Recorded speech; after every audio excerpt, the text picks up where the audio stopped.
कहते हैं हमारी ही दुनिया में ना जाने कितनी दुनियाएं और बसती है, मगर इंसान सिर्फ उसे ही मानता है जिसे वो देख सकता है। काली अमावस की रात थी। चारों ओर सिवाय हवाएं और शोर के अलावा कुछ भी नहीं था। राजन को आज घर लौटने में देर हो गई थी। रात के सन्नाटे को वो अपनी साइकिल से चीरता हुआ चला जा रहा था। वो गांव की नदी तक पहुंचा ही था कि तभी उसे नदी के पास एक काला साया दिखाई दिया जो नदी के किनारे पानी को घूरे जा रहा था। इतनी रात को नदी के पास देखकर राजन के ना जाने क्यों रोंगटे खड़े हो गए। उसे ऐसा महसूस हुआ मानो उसके पैर साइकिल के पैडल पर जम गए हो। राजन कपकपाते हुए होठों से बोला, कौन है वहाँ पर? राजन ने इतना बोला ही था कि अचानक वो साया बिजली की रफ्तार से दौड़ता हुआ राजन के नजदीक आ गया। राजन की नजर जैसे ही उस साये पर पड़ी, उसके मुंह से एक भयानक चीख निकल गई। इस घटना के 1 महीने बाद अर्जुन का सारा ध्यान ड्राइविंग पर था। उसकी पत्नी शिखा कार में ड्राइविंग सीट के बगल में बैठी हुई एक मैगजीन पढ़ रही थी। शिखा ने मैगजीन रखकर अर्जुन की ओर देखकर कहा, और कितनी दूर रह गया है तुम्हारा गांव अर्जुन? बस थोड़ी दूर रह गया है, आधे घंटे में हम पहुंच जाएंगे। तुम्हारे चेहरे पर इतनी टेंशन क्यों है? टेंशन क्यों नहीं होगी शिखा, मैंने अपनी माँ को बगैर बताए तुमसे लंदन में शादी जो कर ली। पता नहीं माँ तुम्हें देखकर कैसे रिएक्ट करेगी। डोंट वरी अर्जुन, मुझ पर भरोसा रखो। तुम्हारी माँ को मनाने की जिम्मेदारी मेरी है। आई होप शिखा ऐसा ही हो। यकीन मानो अगर ऐसा हुआ ना तो मेरे ऊपर से एक बहुत बड़ा बोझ उतर जाएगा। अब मुस्कुरा भी दो यार। अच्छा, तुम बता रहे थे कि गांव में तुम्हारी बहुत बड़ी हवेली बनी हुई है, कुछ बताओ ना अपनी हवेली के बारे में। अरे 15 मिनट में हम वैसे भी पहुंचने वाले हैं, तुम खुद देख लेना। कुछ ही देर में अर्जुन अपने गांव वीरपुर अपनी हवेली में खड़ा हुआ था। अर्जुन की माँ अर्चना देवी अर्जुन के स्वागत के लिए हवेली के बाहर खड़ी हुई थी। अर्जुन ने दौड़कर अपनी माँ के पैर छुए और डरते हुए बोला, ये शिखा है माँ, मेरी पत्नी। हम दोनों ने लंदन में शादी कर ली। अर्जुन की बात सुनकर अर्चना देवी मुस्कुराकर बोली, कोई बात नहीं बेटा, एक ना एक दिन तो तुझे शादी करनी ही थी। इतना बोलकर अर्चना ने अपनी बहू को गले लगा लिया और वो अंदर आने का इशारा करती हुई वहां से चली गई। अर्जुन को अपनी माँ का ये बिहेवियर देखकर बहुत ज्यादा हैरत हुई। उसे उसकी माँ इस बार बहुत बदली हुई सी लगी। अर्जुन पूरे 10 साल बाद लंदन से आया था। अर्जुन उन्हीं ख्यालों में खोया हुआ था कि उसके कानों में उसकी पत्नी शिखा की आवाज टकराई। अब क्या बाहर ही खड़े रहने का इरादा है क्या? अंदर नहीं चलोगे? कौन से ख्यालों में गुम हो गए? मुझे लगा था माँ को मेरी शादी के बारे में जानकर बुरा लगेगा, मगर माँ को तो जैसे कोई फर्क ही नहीं पड़ा। अजीब आदमी हो, ये तो अच्छी बात है। मुझे मेहनत करने की जरूरत ही नहीं पड़ी। चलो अब अंदर भी चलो।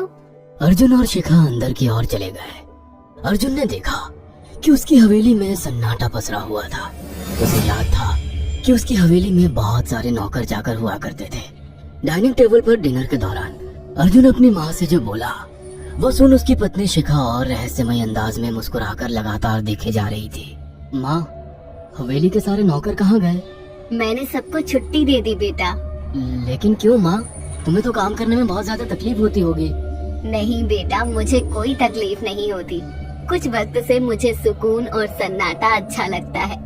अर्जुन इससे पहले अपनी माँ से कुछ कहता कि उसकी माँ ने उसे बोलने से रोक दिया। अर्जुन चुपचाप खाना खाने लगा। खाने के बाद अर्जुन और शिखा बेडरूम में चले गए। अर्जुन बेड पर सोच में लेटा हुआ था कि अचानक शिखा अर्जुन से लिपट गई और वासना का तूफान अपने चरम पर पहुंच गया था। अचानक शिखा के दरवाजे पर 2 लाल लाल आंखें दिखाई दिए। उसे ऐसा लगा जैसे कि कोई उसे देख रहा हो। शिखा ने तुरंत बेड से उठकर अपने कपड़े पहन लिए। क्या हुआ शिखा? अर्जुन, मुझे ऐसा लगा जैसे कोई हम दोनों को देख रहा हो। पागल हो गई हो क्या? हवेली में सन्नाटा पसरा हुआ है, एक भी नौकर चाकर नहीं है। तुम्हें वहम हुआ होगा। तुमने तो सारा मूड खराब कर दिया शिखा, अब सो जाओ। उस रात अर्जुन तो गहरी नींद में सो गया, मगर शिखा की आंखों से नींद कोसों दूर थी। अगली सुबह शिखा जल्दी उठकर किचन की ओर चली गई, मगर उसने देखा कि उसकी सास अर्चना नाश्ता तैयार कर चुकी थी। माँ, आपने तकलीफ क्यों की? मुझे बुला लेती आप। शिखा की बात सुनकर उसकी सास अजीब से अंदाज में शिखा की ओर देखने लगी। उनके देखने के अंदाज में पता नहीं ऐसा क्या था कि शिखा को अपने रोंगटे खड़े होते हुए महसूस हुए। अर्चना धीरे धीरे करीब कदमों से शिखा के करीब आकर बोली, कोई बात नहीं बेटी, तुम्हें अब यहीं रहना है। तुम सिर्फ मेरे बेटे के साथ प्यार से रहो और जल्दी से मुझे एक पोता दे दो। काम की चिंता मत करो, वो सब मैं कर लूंगी। कुछ ही दिनों के बाद अर्चना गर्भवती हो गई।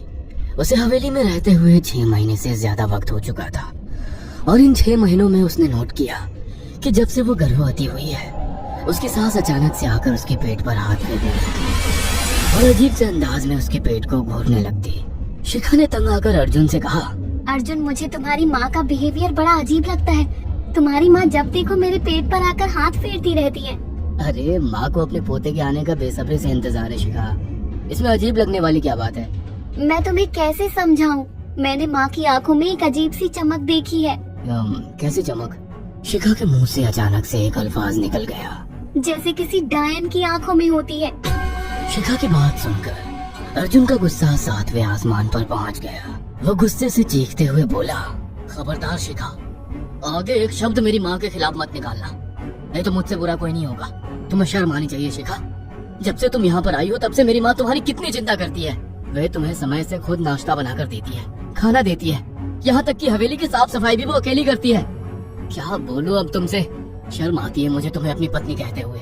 इतना कहकर अर्जुन गुस्से से कमरे से निकल गया। शिखा अर्जुन से बहुत कुछ कहना चाहती थी मगर कह नहीं पाई। उसने महसूस किया था कि चाहे कितनी भी तेज आंधी और तूफान आए, मगर हवेली के अंदर धूल की एक परत तक नहीं जमती थी और दिन ब दिन अर्चना के चेहरे की झुर्रियां कम होती जा रही थी। ऐसा लगता था मानो वो जवान हो रही हो। शिखा के अब 9 महीने कंप्लीट हो चुके थे और एक रात अचानक उसे प्रेगनेंसी पेन होने लगी। वो दर्द से तड़पने लगी। ये देखकर अर्जुन घबरा गया। वो दौड़ा दौड़ा माँ को बुलाकर लाया और बोला, माँ, हमें तुरंत शिखा को किसी अच्छे हॉस्पिटल में एडमिट कराना होगा। अर्जुन ने देखा कि उसकी माँ ने उसकी बात को सुना ही नहीं। वो तो बस शिखा के गर्भ की ओर आंखें फाड़ फाड़ कर देखी जा रही थी। अर्जुन एक बार चिल्लाकर कहा, माँ, हमें शिखा को इसी वक्त हॉस्पिटल में एडमिट कराना होगा। नहीं, शिखा की डिलीवरी हॉस्पिटल में नहीं, इसी हवेली में होगी। लेकिन इस हवेली में आपके और मेरे अलावा कोई नहीं है। तभी शिखा दर्द से तड़पने लगी। अर्चना ने अपने बेटे को धक्के देकर कमरे से बाहर निकाल दिया और दरवाजा बंद कर लिया। अर्जुन हक्का बक्का रह गया। अर्जुन दौड़ता हुआ गांव की ओर गया। उसने देखा कि गांव में एक पेड़ के नीचे गांव के सभी बुजुर्ग इकट्ठे थे। उनके हाथों में जलती हुई मशालें थी। अर्जुन उनके पास पहुंच गया और बोला, मेरी मदद कीजिए, मेरी बीवी को प्रेगनेंसी दर्द हो रहे हैं। आप प्लीज किसी दाई को बुला लीजिए, जितना पैसा चाहिए देने को मैं तैयार हूँ। तभी उसके कानों में गांव के सरपंच की आवाज टकराई, बेवकूफ लड़के, तू अपनी बीवी को एक डायन के यहाँ पर मरने के लिए छोड़ आया। क्या कहना चाहते हैं आप जानते हैं आप क्या कह रहे हैं? वही जो तू सुन रहा है। तेरी माँ एक डायन है। इन गांव वालों के हाथों में जो मशाले देख रहा है ना, हम तेरी ही हवेली में आग लगाने जा रहे थे। तेरी माँ ने इस गांव में ना जाने कितने नौजवानों को मार कर खाया है। तेरी माँ एक डायन है। लगता है आपका दिमाग खराब हो गया है। आप जानते भी हैं मैं कौन हूँ? हाँ, मैं जानता हूँ। तू ठाकुर धीरेन्द्र प्रताप का बेटा है। तेरे पिता को शक हो गया था कि तेरी माँ एक डायन है, इसीलिए उन्होंने तुझे हमेशा उससे दूर रखा। पहले तेरी माँ ने तेरे पिता को मारा और धीरे धीरे करके वह हवेली के सारे नौकरों को मार कर खा गई और फिर गांव वालों को भी मारने लगी। और अब तो तेरे होने वाले बच्चे को खाएगी, क्योंकि डायन को नवजात शिशु का मांस खाना बहुत पसंद होता है। अगर मेरी बात पर यकीन नहीं है तो चलकर मेरे साथ तो खुद अपनी आंखों से देख ले। इतना कहकर सरपंच अर्जुन को लेकर हवेली की ओर चल पड़ा। उसके पीछे कई लोग थे जो जलती मशाले पकड़े हुए थे। हवेली के अंदर घुसकर उन्होंने उस कमरे के दरवाजे को तोड़ दिया जहाँ पर शिखा थी। कमरे का मंजर देखकर अर्जुन के रोंगटे खड़े हो गए। उसने देखा कि उसकी माँ एक बेहद भयानक रूप में उसके बच्चे का मांस खा रही थी और उसकी पत्नी शिखा फर्श पर मरी हुई पड़ी थी और पूरा फर्श खून से लाल था। अर्जुन को अपनी आंखों पर यकीन नहीं आ रहा था कि तभी उसकी माँ उसके ऊपर झपटी। सरपंच ने चीखकर कहा, अरे इस डायन को आग लगा दो, जिंदा जला दो इसे और साथ ही इस हवेली को भी। सभी लोगों ने जलती हुई मशालें डायन के ऊपर फेंक दी। देखते ही देखते डायन दर्द से चीखने और चिल्लाने लगी और कुछ ही देर में वो जलकर राख हो गई। हवेली में आग लगते ही सभी लोग अर्जुन को खींचकर बाहर ले आए। अगले दिन अर्जुन अपनी पत्नी की यादें साथ लेकर आंखों में आंसू लिए दोबारा लंदन वापस चला गया। अगर आपको हमारी ये कहानी पसंद आई हो तो इसे लाइक और शेयर करना ना भूलें। साथ ही ऐसी और नई कहानियों के अपडेट्स पाने के लिए